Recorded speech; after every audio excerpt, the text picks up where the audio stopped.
Garden রিচের Banerjeepara 134 নম্বর word, সেখানে ঘটে যায় আচমকা দুর্ঘটনা। বড় সড় দুর্ঘটনার কবলে পড়ে এই এলাকা। একটি নির্মীয়মান বাড়ি বহুতল, সেটি ভেঙে পড়ে নিচে ঝুপড়ির ওপর।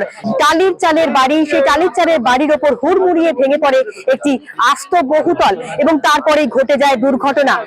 এখনো পর্যন্ত যেটা জানা যাচ্ছে, মৃতের সংখ্যা সেটা বাড়তে পারে এবং চাপা পড়ে গিয়েছে প্রায় 22 জন এই ধ্বংসস্তূপের তলায়। প্রায় মধ্যরাতে এই ঘটনা ঘটে, রাত 12টা নাগাদ।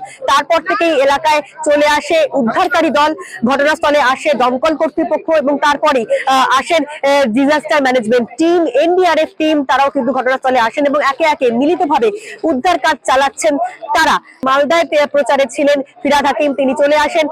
আজার মোল্লা বাগানে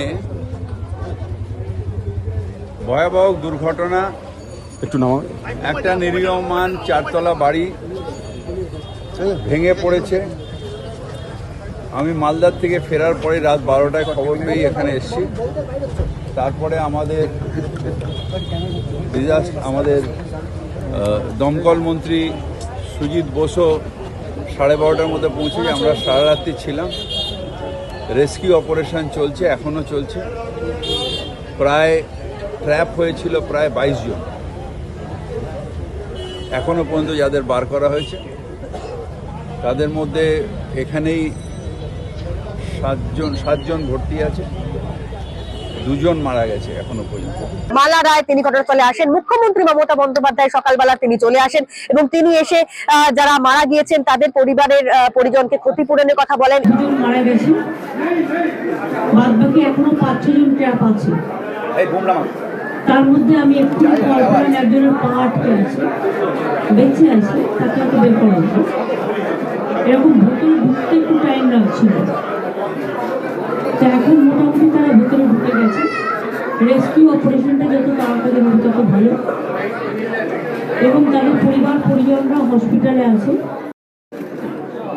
ইনলিগাল যে কাজগুলো কেউ যদি করে থাকে তার বিরুদ্ধে অফিসিয়াল অ্যাকশন নেওয়ার জন্য আমি প্রশাসনের কাছে অনুরোধ করব।